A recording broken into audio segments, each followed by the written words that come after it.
sisi Gen Z tunafanya kazi ya Yesu Ndio. Kristo.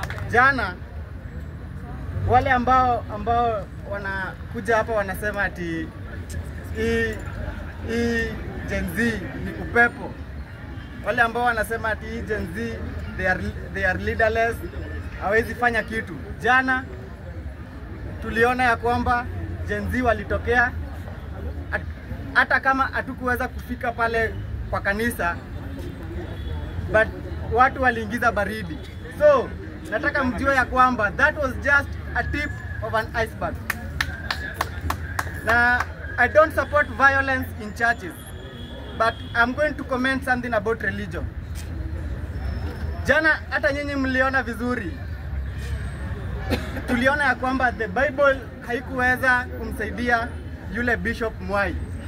Mapolisi walimwaga pale, polisi karibu 500 ndio waliweza kumsaidia.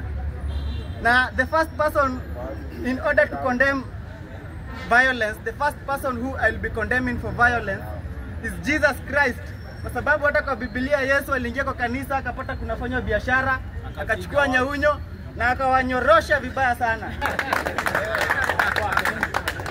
Yeah. Kwa hivyo, the next point ambayo nataka kusema ni ya kwamba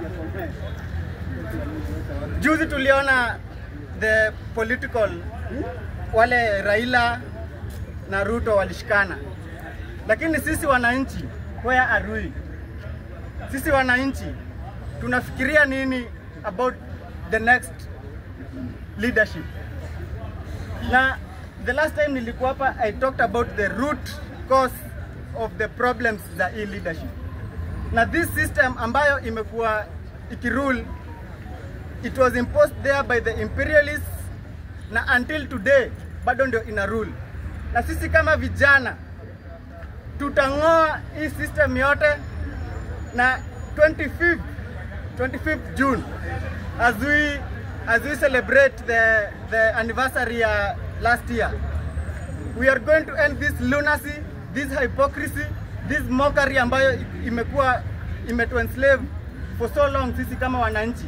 Na sisi vijana tutahakikisha hii nchi imebadilika. Na wale ambao na tukitokea bila mpango hakuna kitu itafanyika. Na some of us hatukutokea because we knew the end plan. Tulijua Ruto atamwaga hapo polisi na vijana watatokea. But all in all, 25th June, mimi nakuja tu kuwapea habari, mtajionea.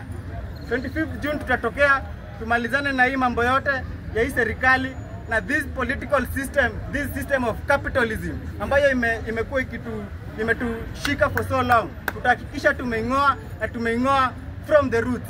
Asanteni.